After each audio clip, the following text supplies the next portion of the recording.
giờ tan biến. Vì anh biết khoảng cách sẽ dần giết ta theo thời gian, sợ mất em, đôi mắt lại u sâu. Biết làm sao khi anh đã yêu em nhiều như vậy, muốn kể bên em tôi mỗi giây nhưng ngại cho em là con gái cứ phải bận lòng đắn đo khi hẹn hò. Làm thế nào để có thể bên nhau như đã, có lẽ cần một cái gật đầu xin cha mẹ về bên anh, để chẳng may đừng về chưa đông đã sẽ có bàn tay chở che em này. Cái gật đầu dù chẳng sang rộng chỉ cần được bên em, để sẽ chia và dù cho ai có lỗi sẽ là anh giữ chân em lại, để tìm được nhau phải đâu dễ dàng.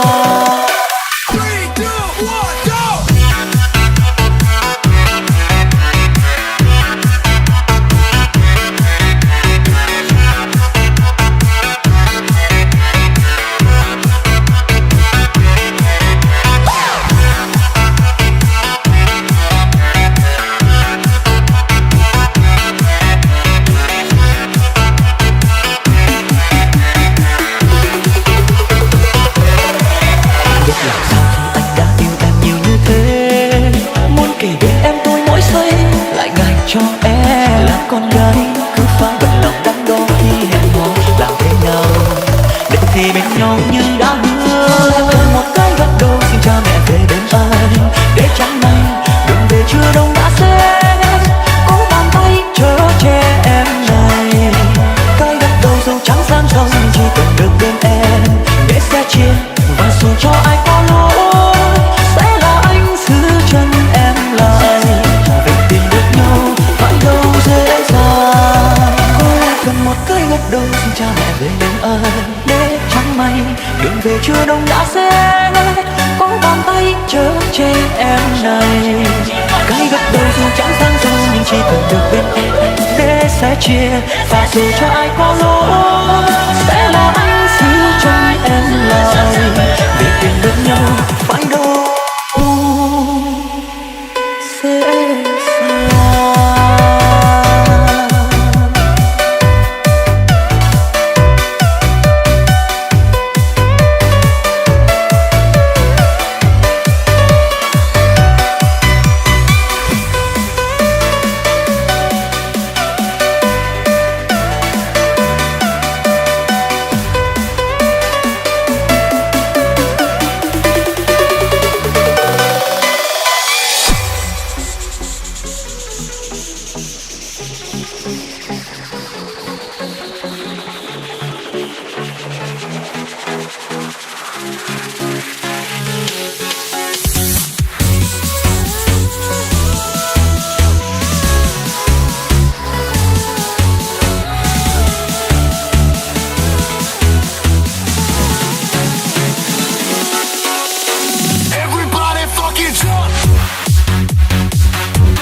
bên cạnh em cho em niềm vui. Chỉ cần nụ cười em luôn ở trên môi. Chỉ cần người hạnh phúc bên cạnh anh yêu hơn. Chỉ cần được em nói em cần anh. Anh yêu em người hỡi, anh yêu em chẳng nói. Chỉ cần môi hôn nhẹ thôi, lòng anh đã ngây ngất. Qua bao nhiêu thời gian, qua bao nhiêu buồn vui, chỉ cần ta luôn yêu nhau và luôn yêu nhau mãi. Dẫu có những lúc giận hờn, dẫu đôi khi ta hiểu lầm, em hỡi đừng buồn anh nhé em. Dẫu có những lúc đường đời chẳng như ta chờ đợi, em hỡi xin đừng cách xa.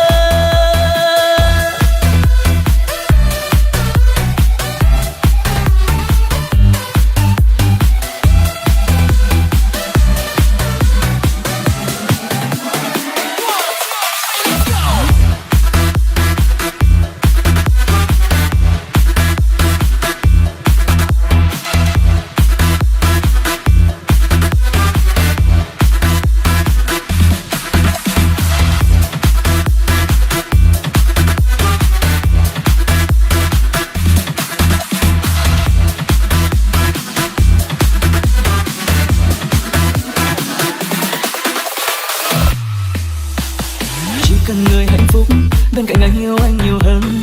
Chỉ cần được em nói em cần anh. Anh yêu em người hỡi, anh yêu em chẳng nói. Chỉ cần môi hôn nhẹ thôi, lòng anh đã ngây ngất. Qua bao nhiêu thời gian, qua bao nhiêu buồn vui, chỉ cần ta luôn yêu nhau và luôn yêu nhau mãi. Dẫu có những lúc giận hờn, dẫu đôi khi ta hiểu lầm, em hỡi đừng buồn anh nhé em. Dẫu có những lúc đường đời chẳng như ta chờ đợi, em hỡi xin đừng cách xa. Dẫu có những lúc giận hờn, dẫu đôi khi ta hiểu lầm, em hỡi đừng buồn anh nhé em. Dẫu có những lúc đường đời chẳng như ta chờ đợi, em hỡi xin đừng cách xa.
người luôn đứng phía sau, sống trong nỗi buồn.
tất cả, nhưng với người ta anh chẳng là gì cả.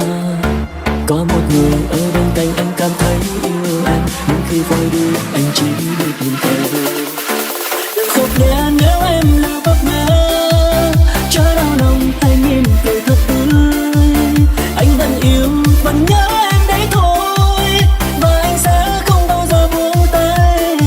Mình anh âm thầm chúc em luôn hạnh phúc, chớ mang nỗi đau dồn nước mắt vào trong tim. Anh yêu em đâu cần ở bên em hạnh phúc anh cảm thấy vui rồi.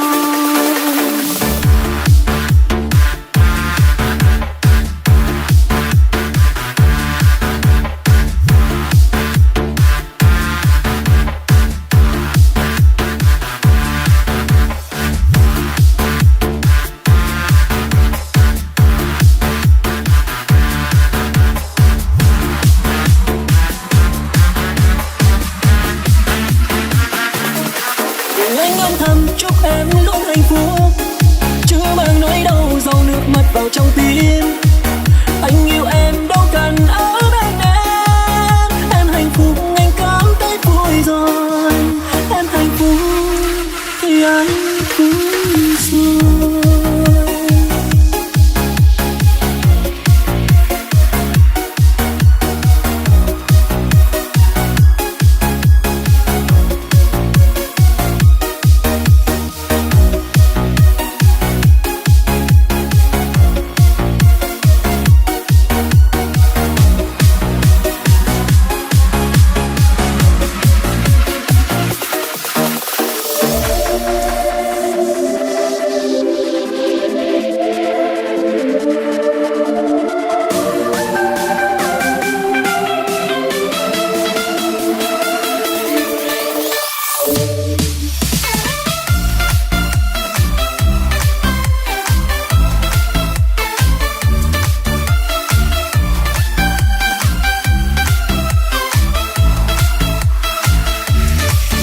Trong đêm yên chờ một cơn gió đến say, anh cứ loay hoay tìm bình yên của hạnh phúc. Anh cứ đi tìm một hình bóng hoàn mỹ, anh cứ loanh quanh với một vòng tròn. Trên thế giới này bao người cho em niềm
trong bình yên chờ một cơn gió đến xoay. Anh cứ loay hoay tìm bình yên của hạnh phúc. Anh cứ đi tìm một hình bóng hoàn mỹ. Anh cứ loay quay với một vòng tròn. Trên thế giới này bao người cho em niềm vui, nhưng cớ sao em yêu một người làm em khóc. Anh không xứng đáng để em tốt như vậy đâu. Em hãy đi đi vì hạnh phúc cho mình. Ngàn lời xin lỗi những người đã từng yêu anh đã không mang cho em được niềm hạnh phúc. Anh đã không thể giữ lấy bàn tay anh để cùng em đi hết con đường này. Nhiều cuộc tình mới đã từng bước qua đời anh cứ nói rằng thật sự mình đã hạnh phúc. Nhưng có ai ngờ bước qua những cuộc tình ấy, anh mới chỉ là một người mãi có đời. Ngàn lời xin lỗi những người đã từng yêu anh đã không mang cho em được niềm hạnh phúc. Anh đã không thể giữ lấy bàn tay anh để cùng em đi hết con đường này. Cuộc tình ấy đã từng bước qua đời anh cứ nói rằng thật sự mình đã hạnh phúc. Nhưng có ai ngờ bước qua những cuộc tình ấy, anh mới chỉ là một người mãi có đời. Có ai ngờ bước qua những cuộc tình ấy, anh mới chỉ là một người mãi có đời.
Cho anh một lý do để anh ra đi không đắn đo. Tình yêu như mũi gió khớp cắt vào anh rồi. Đau lòng lắm nên mới anh không thể nói phải những lời. Chỉ biết rằng yêu em, anh trao hết cả niềm tin.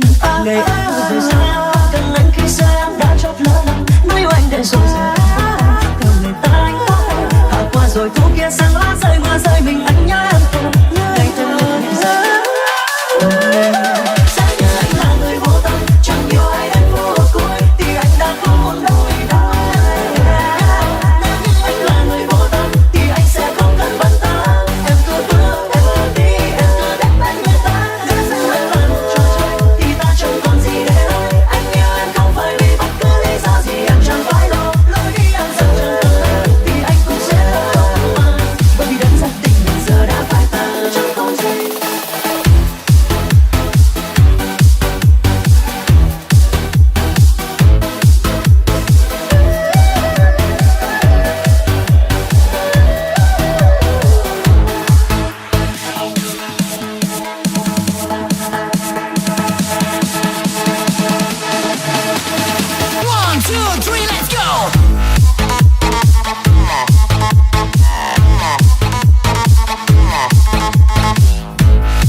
Rời xa em không thân anh khi xưa em đã chót lỡ lầm. Nói yêu anh để rồi giờ em buông tay theo người ta anh có hay.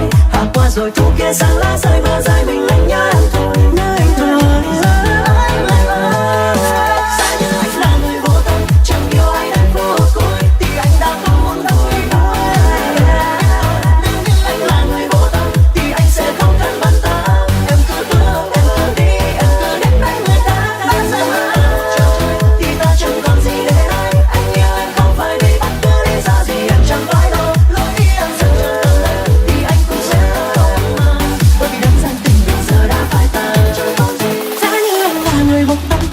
cho ai đến phút cuối. Vì anh đã không bao giờ buồn đâu vì em người ơi. Nếu như anh là người vô tâm thì anh sẽ không cần bận tâm đến những gì em đến đây.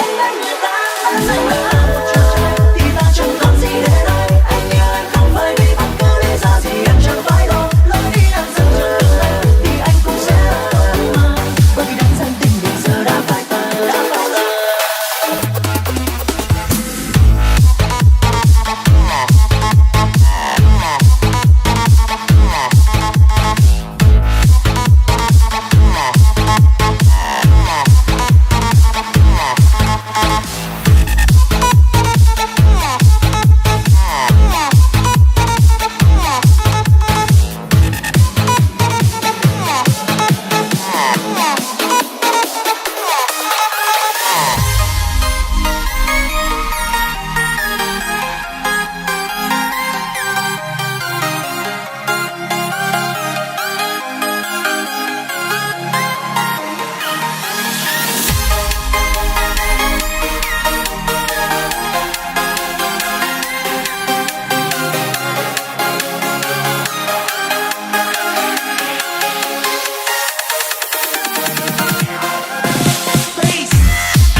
Có khi nào em biết những lúc anh đang cười là khoe mắt cố ngăn dòng lệ rơi.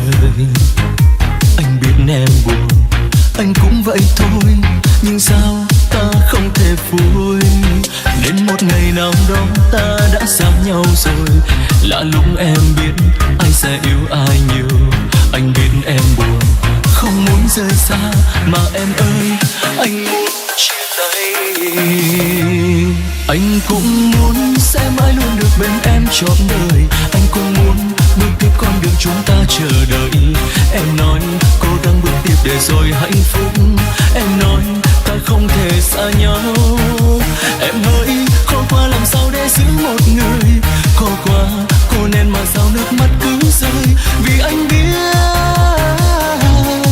vì anh biết ngày hôm nay là ngày chúng ta chia tay.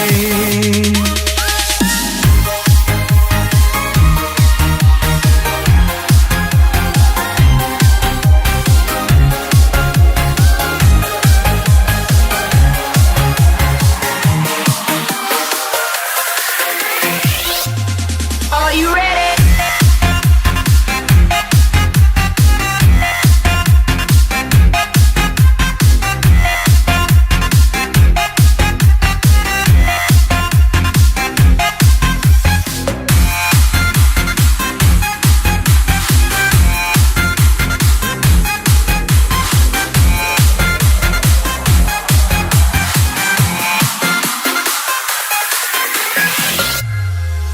Nếu một ngày nào lỡ ta bước qua nhau rồi, lạ lúc em biết ai sẽ yêu ai nhiều. Anh biết em buồn, không muốn rời xa, mà em ơi anh muốn chia tay. Anh cũng muốn sẽ mãi luôn được bên em trọn đời. Anh cũng muốn bước tiếp con đường chúng ta chờ đợi. Em nói cố gắng bước tiếp để rồi hạnh phúc. Em nói ta không thể xa nhau. Em hỡi khó qua làm sao để giữ một người. Khó qua cô nên mà sao nước mắt cứ rơi. Vì anh biết, vì anh biết ngày hôm nay là ngày chúng ta chia tay. Em hỡi khó qua làm sao để giữ một người. Khó qua cô nên mà sao nước mắt cứ rơi. Vì anh biết,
giờ nơi nào em xây mộng mơ bên ai, yêu thương của anh đây nhưng nay với ai, cứ phải nghĩ người mình yêu nhất giờ này, vai kề vai đi với ai, vì anh yêu đuối không thể quên đi em, nhưng anh lại không nghĩ hay anh đã sai, cứ thế giữ cuộc tình dù anh biết rằng mình chẳng thể bên nhau nữa.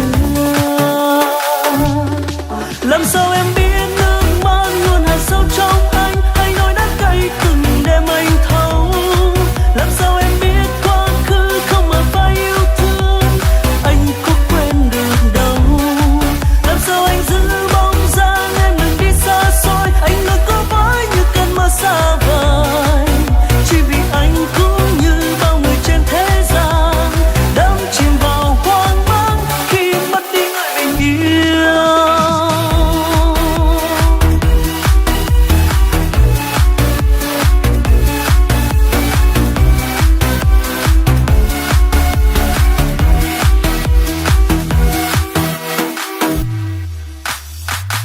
Một chiều mưa ướt nhòa, những ký ức vùng dài một thoáng trở lại cho con tim mệt nhoài, người về sát cuối trời, những ký ức lồng lanh giờ hóa mong manh, em đã quên mất ai. Giờ nơi nào em xây mộng mơ bên ai, yêu thương của anh đây nhưng nay với ai, cứ phải nghĩ người mình yêu nhất giờ này, vai kề vai đi với ai, vì anh yêu đuối không thể quên đi em, nhưng anh lại không nghĩ hay anh đã sai, cứ thế giữ cuộc tình dù anh biết rằng mình chẳng thể bên nhau nữa. Làm sao em biết nước mắt luôn hằn sâu trong anh, hay nỗi đắng cay từng đêm anh thấu. Làm sao em biết quá khứ không mà phải yêu thương, anh có quên được đâu. Làm sao anh giữ bóng dáng em đừng đi xa xôi, anh luôn cố với như cơn mơ xa vời, chỉ vì anh cũng như bao người trên thế gian đắm chìm vào hoang mang khi mất đi người mình yêu.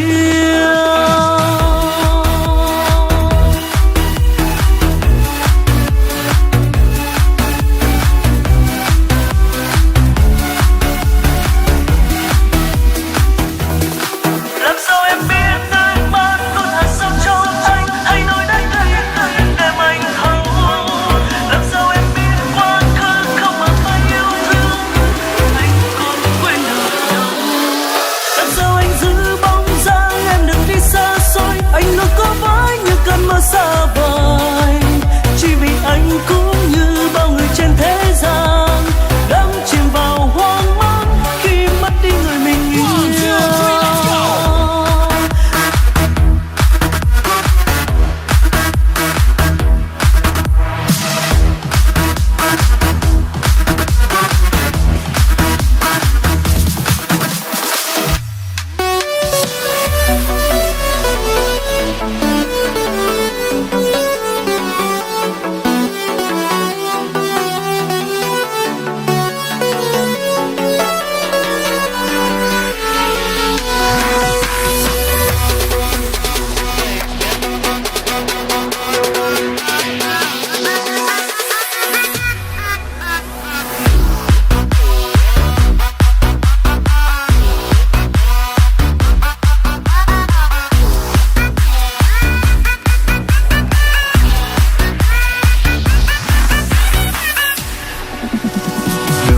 Đừng nói sẽ yêu tôi khi chính em là người đổi thay. Đừng hứa sẽ bên tôi vì lời hứa em chẳng là dối gian. Thà ngày xưa em đừng hứa chỉ yêu riêng mình tôi, thì giờ đây tôi chẳng phải buồn đâu. Từng ngày tháng đã qua đi, còn lại đây những vết thương lòng. Giờ thì trách móc anh đây, vì ngày xưa tôi đã quá tin lời em. Đừng nói thêm lời gian dối với trái tim của người thay đổi. Đừng nói yêu mình tôi thôi khi chính em đã không thật tâm. Đắng cay cũng như vậy thôi, tiếc thương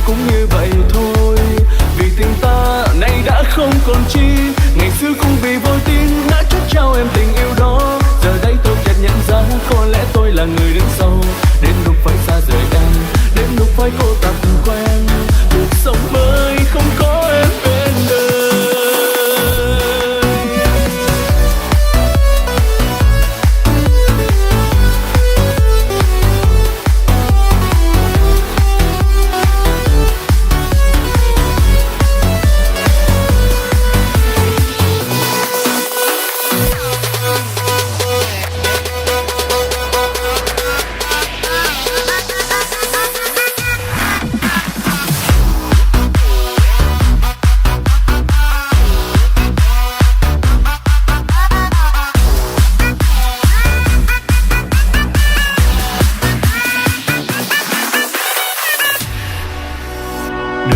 Đừng nói sẽ yêu tôi khi chính em là người đổi thay. Đừng hứa sẽ bên tôi vì lời hứa em chẳng là dối gian. Thà ngày xưa em đừng hứa chỉ yêu riêng mình tôi thì giờ đây tôi chẳng phải buồn đâu. Từng ngày tháng đã qua đi còn lại đây những vết thương lòng. Giờ thì trách móc ai đây vì ngày xưa tôi đã quá tin lời em. Đừng nói thêm lời gian dối với trái tim của người thay đổi. Đừng nói yêu mình tôi thôi khi chính em đã không thật tâm. Đắng cay cũng như vậy thôi, tiếc thương cũng như vậy thôi. Vì tình ta nay đã không còn chi. Ngày xưa cũng vì vô tin đã chấp trao em tình yêu đó. Giờ đây tôi chợt nhận ra có lẽ tôi là người đứng sau. Đến lúc phải xa rời em, đến lúc phải cô tập quen cuộc sống mới không có em bên đời.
Chuyện tình ta hôm trước đã không còn say như lúc em bên anh. Rồi một người vội về nơi xa ấy, bỏ quên tình ta đang chết trong âm thầm. Anh yêu em trao tròn hết con tim và ngàn mơ ước nhỏ nhoi mong bên em suốt đời. Nhưng khi em xa từng ngày vẫn bên anh là ngàn cơn đau cho anh thêm đắng cay. Biết rất khó để trở về nơi chúng ta từng trao yêu thương với ước thề. Biết rất khó để ngàn giọt nước mắt kia đừng rơi khi ta rời xa. Vẫn biết sẽ chỉ là ngàn mơ ước thôi mà sao trong tim anh vẫn đợi đến khi em về đây cho anh hết muôn phiền. Dù là trong mơ mà thôi anh vẫn đợi.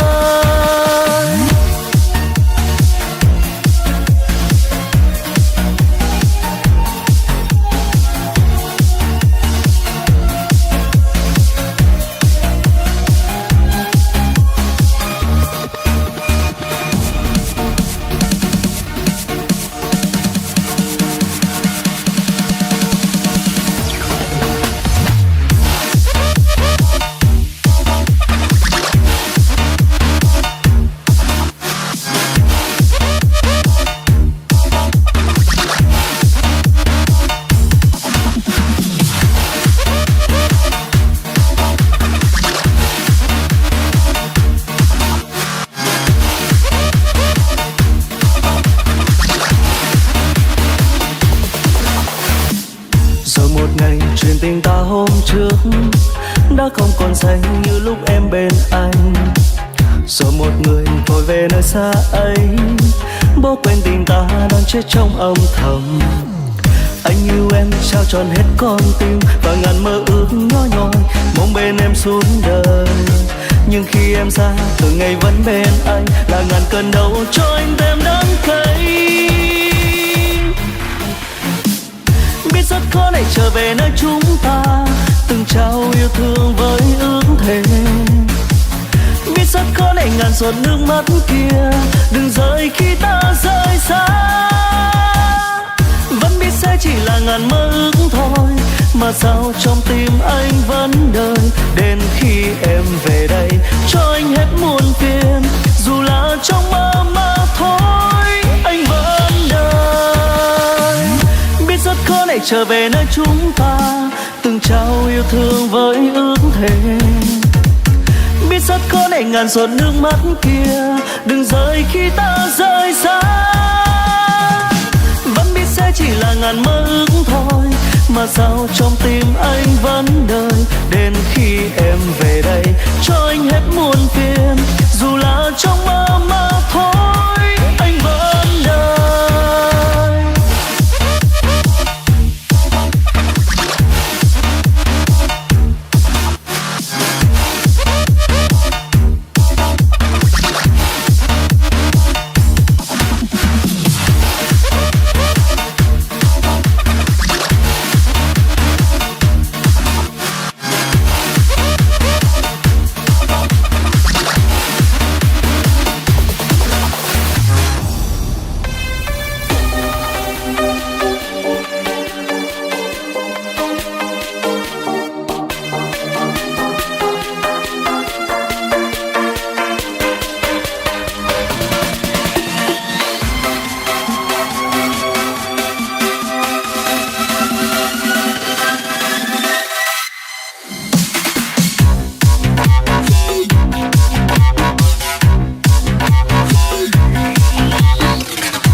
Cần nơi em một lời giải thích thật lòng, đừng lặng im để tình nhà phai trôi theo tháng ngày.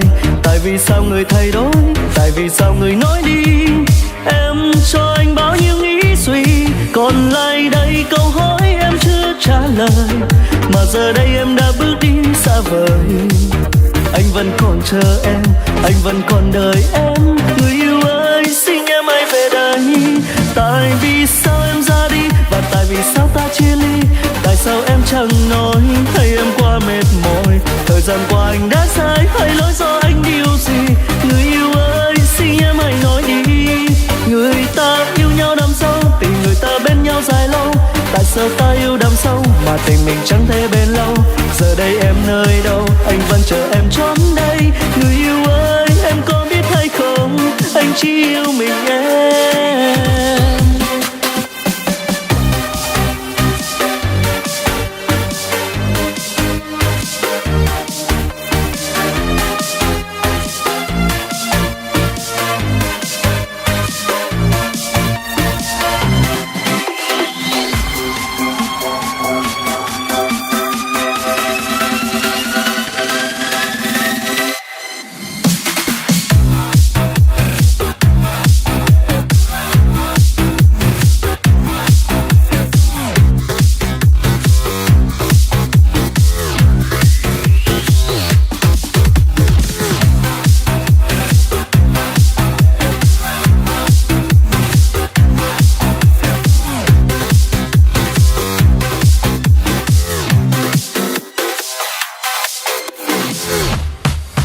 Cần nơi em một lời giải thích thật lòng, đừng lặng im để tình nhà phai trôi theo tháng ngày. Tại vì sao người thay đổi, tại vì sao người nói đi. Em cho anh bao nhiêu nghĩ suy, còn lại đây câu hỏi em chưa trả lời. Mà giờ đây em đã bước đi xa vời, anh vẫn còn chờ em, anh vẫn còn đợi em. Người yêu ơi xin em hãy về đây. Tại vì sao em ra đi, và tại vì sao ta chia ly. Tại sao em chẳng nói hay em quá mệt mỏi. Thời gian qua anh đã sai hay lỗi do anh điều gì. Người yêu ơi xin em hãy nói đi. Người ta yêu nhau đắm sâu, tình người ta bên nhau dài lâu. Tại sao ta yêu đắm sâu mà tình mình chẳng thể bền lâu. Giờ đây em nơi đâu, anh vẫn chờ em trốn đây. Người yêu ơi em có biết hay không, anh chỉ yêu mình em. đôi ta bên nhau dài lâu. Tại sao ta yêu đắm sâu mà tình mình chẳng thể bền lâu? Giờ đây em nơi đâu, anh vẫn chờ em trốn đây. Người yêu ơi, em có biết hay không, anh chỉ yêu mình em.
Trong tim anh đang có hình bóng của một người khác, vội vàng gạt bỏ đi tất cả những gì mình đã có.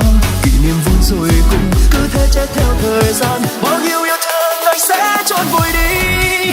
Đành buông tay người hỡi để quên đi một cuộc tình không vui, để quên đi bao tháng năm đôi ta tình mặn nồng bên nhau. Đừng giấu chi những lời hứa khi không yêu anh thật lòng, để rồi anh sẽ thôi trong mong, trong cô đơn tuyệt vọng. Tạm biệt tình yêu nhé người hỡi, khi con tim anh yên bình là lúc mình phải quên đi, để anh thấy nhẹ lòng. Dù mai có gặp lại thì hãy bước qua đời nhau, mãi mãi chẳng thường về nhau.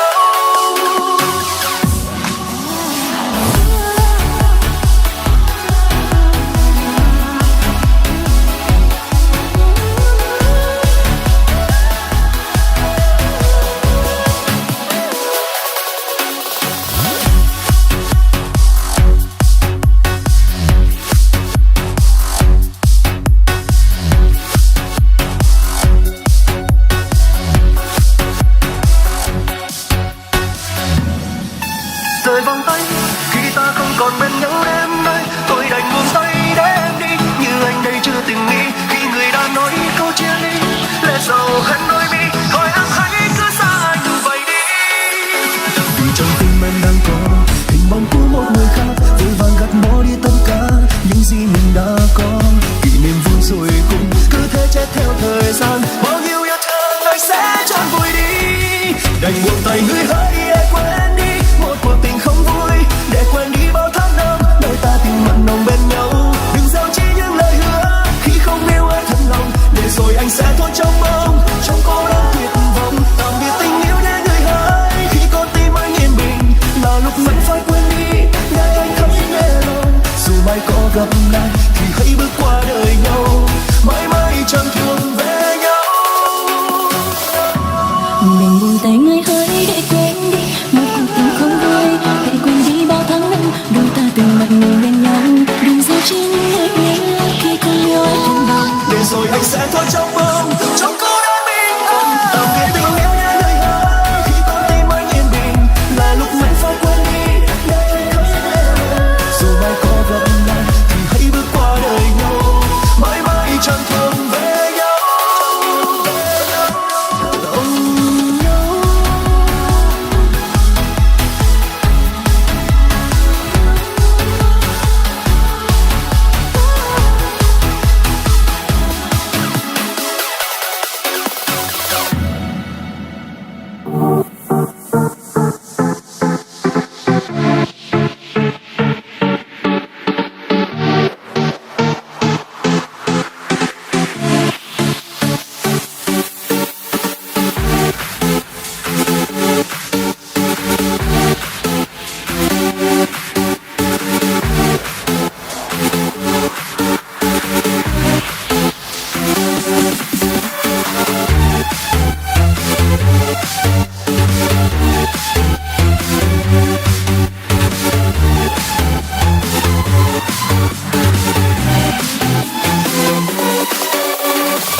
hôm nay người ngồi đổi thay cho anh bao đắng cay,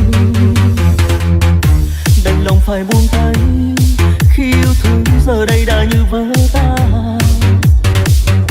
Còn lại nhiều hoang mang em cho anh, em quay lưng đi vội vã. Thà rằng khi xưa đừng đến sẽ không như bây giờ, và em bước đi theo cuộc tình mới cho anh bao nỗi đau. Yêu thương đã phai màu để giờ đây chỉ còn anh trong niềm đau. Lời khi xưa người hứa đã tan như mây bay, nay em đã xa tầm tay khuất nơi cuối trời. Còn lại nơi đây mình anh yêu thương trái vơi, lặng nhìn xa xôi khi em yêu đã xa rồi.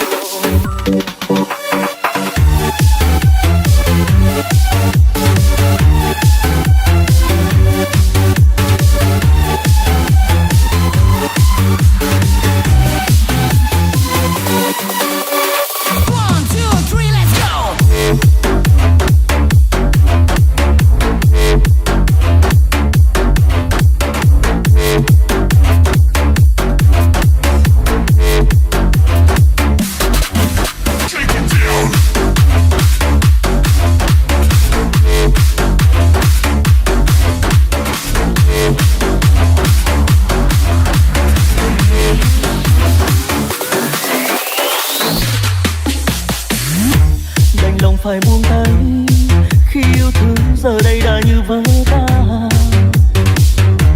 Còn lại nhiều hoang mang em cho anh, em quay lưng đi vội vã. Thà rằng khi xưa đừng đến sẽ không như bây giờ, và em bước đi theo cuộc tình mới cho anh bao nỗi đau. Yêu thương đã phai màu để giờ đây chỉ còn anh trong niềm đau. Từng lời khi xưa người hứa đã tan như mây bay, nay em đã xa tầm tay khuất nơi cuối trời. Còn lại nơi đây mình anh yêu thương trái vơi, lặng nhìn xa xôi khi em yêu đã xa. Từng lời khi xưa người hứa đã tan như mây bay, nay em đã xa tầm tay khuất nơi cuối trời. Còn lại nơi đây mình anh yêu thương trái vơi, lặng nhìn xa xôi khi em yêu đã xa rồi.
trông gai. Đừng vì phút mê đắm bạn chạy theo dáng anh rồi bỏ rơi cô ấy, đường về chân lẻ loi. Hãy nhớ lúc gục ngã mà chẳng còn ai với anh, chỉ còn cô ấy một tình cảm không nhạt phai.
Cơn mưa kia sao làm anh, cơn đau khiến anh giá rời. Trong đời em từng giây từng phút em sẽ quay về, nhưng sao em không về đây cho anh ôm trong mối mòn. Người yêu ơi, anh yêu nhiều lắm, sao em lại nỡ hững hờ khi tình yêu của anh dành trao em vẫn đông đầy. Mong sao cơn mưa chiều nay đưa em trở về chốn hẹn của lúc xưa, có nhớ không em? Em đi bỏ anh nơi đây cùng những lời hứa với ngọt ngào, mà anh vẫn tin có một ngày rằng chúng ta sẽ lại có mưa. Ngoài kia vẫn cứ mưa bay bay, lòng anh nhớ nhưng em đâu hay rằng anh vẫn ngày và đêm luôn luôn đợi em.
Cơn mưa kia sao làm anh, cơn đau khiến anh giá rời. Trong đời em từng giây từng phút em sẽ quay về, nhưng sao em không về đây cho anh ôm trong mối mòn. Người yêu ơi, anh yêu nhiều lắm, sao em lại nỡ hững hờ khi tình yêu của anh dành trao em vẫn đông đầy. Mong sao cơn mưa chiều nay đưa em trở về chốn hẹn của lúc xưa, có nhớ không em? Em đi bỏ anh nơi đây cùng những lời hứa với ngọt ngào, mà anh vẫn tin có một ngày rằng chúng ta sẽ lại có mưa. Ngoài kia vẫn cứ mưa bay bay, lòng anh nhớ nhưng em đâu hay rằng anh vẫn ngày và đêm luôn luôn đợi em.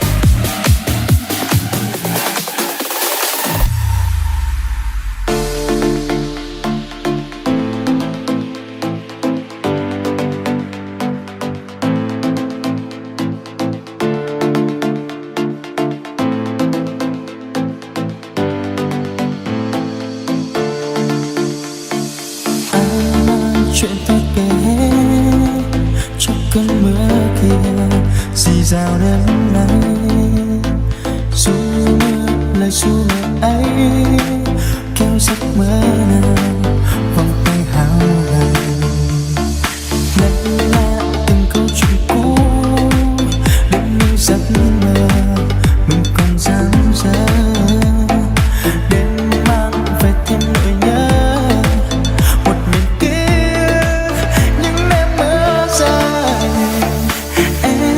Em có nhớ những giấc mơ bên hiên mưa em vẫn đứng chờ tôi trở về trong đêm tối lạnh lùng và mưa chỉ làm ta thêm ấm áp bên nhau.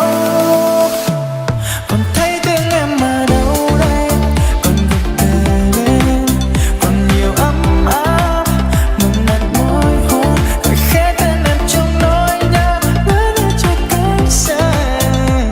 Ngoài phố mưa rơi hay lòng tôi thôi biết em nay giờ xa xôi đâu còn chờ mong hoặc giờ đã xóa hết những yêu thương để mỗi tôi ngồi trong bóng tôi những năm vô gió lạnh. Mơ về em, mơ về em, những đêm mưa dài.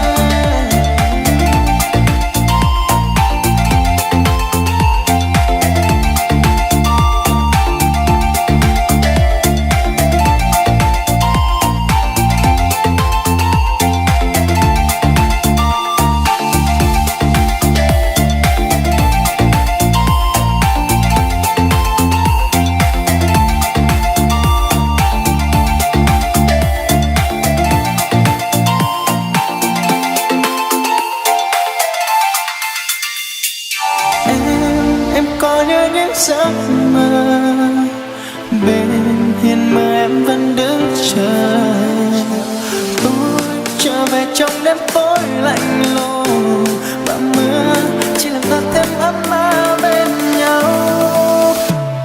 Còn thấy tiếng em ở đâu đây, còn gần kề bên, còn nhiều ấm áp nồng nàn môi hôn gọi khẽ tên em trong nỗi nhớ ngỡ như trời cánh dài.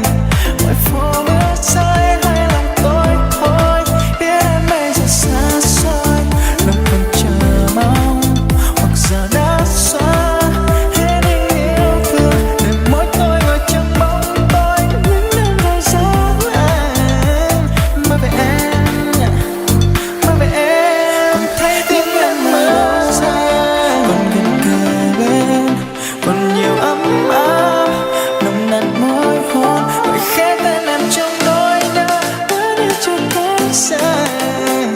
Ngoài phố mưa rơi hay lòng tôi thôi biết em bây giờ xa xôi đâu còn chờ mong hoặc giờ đã xóa hết những yêu thương để mỗi tôi ngồi trong bóng tôi những đêm vô gió lạnh. Mơ về em, mơ về em, những đêm mưa dài.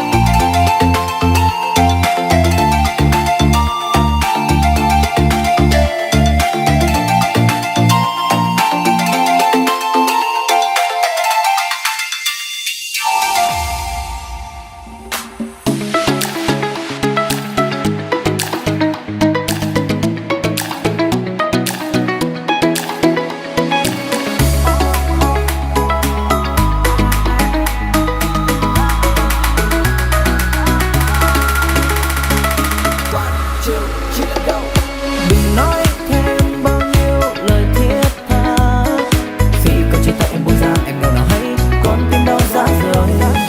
Chẳng lẽ khi yêu ai em cũng đều như thế sao? Em bỏ mặc rồi quay lưng đi chẳng hỏi đi. Khi em giang đôi tay ấm anh trong vòng tay khác là khi lòng tin anh trao cho em cũng dần đổ nát. Anh đã qua vội và con tim anh vỡ tan cũng bởi vì yêu em giờ mà thôi. Khi một thế giới đây dường như đã dần tan hết thì anh nhận ra niềm tin của yêu ngày nào đã chết. And I just one night when I say I don't like you, bye. No baby girl, no baby girl. Niềm đau em mang đến cho anh sẽ không thể nào lấp đầy. No baby girl, no baby girl. Chỉ còn là dối trá. Goodbye xin em đừng yêu anh. Goodbye. Sau ca khúc này thì anh sẽ không thể nào tiếp tục quên em, vì hai bọn em lúc này đã không quan trọng tâm trí anh. Bao nhiêu là tương lai, bao nhiêu là ân ái, này anh biết kịch bản của em sắp xếp theo từng phút giây. Anh không thể tin em là người như thế, đến xong rồi đi cứ như một trò hay. Trong thâm tâm em từ lâu nay đã không còn như lúc xưa.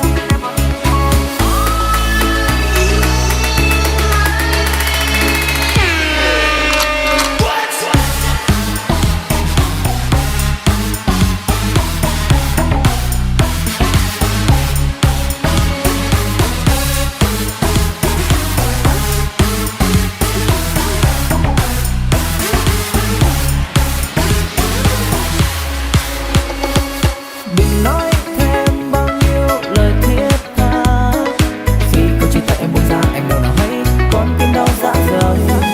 Chẳng lẽ khi yêu ai em cũng đều như thế sao? Em bỏ mặc rồi quay lưng đi chẳng hỏi đi.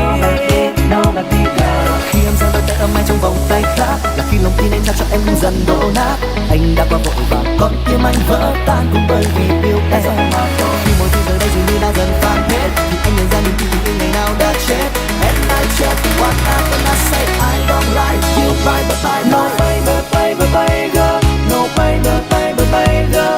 Niềm đau em mang đến cho anh sẽ không thể nào lấp đầy. No baby girl, no baby girl. Chỉ còn là dối trá. Goodbye xin em đừng yêu anh. Goodbye. Một người đã thay đổi tính cách, dù đúng hay sai cũng chẳng bao giờ nhận lỗi. Vì cảm giác tin nhau cũng nghĩ chỉ là gian dối. Có yêu nhau cũng chẳng đáng một gì. I don't like you, bye. No baby girl, no baby girl. Niềm đau em mang đến cho anh sẽ không thể nào lấp đầy. No baby girl, no baby girl. Chỉ còn là dối trá. Goodbye xin em đừng yêu anh. No baby girl, no baby girl. Niềm đau em mang đến cho anh sẽ không thể nào lấp đầy. No baby girl, no baby girl. Chỉ còn là dối trá. Goodbye xin em đừng yêu anh. Goodbye.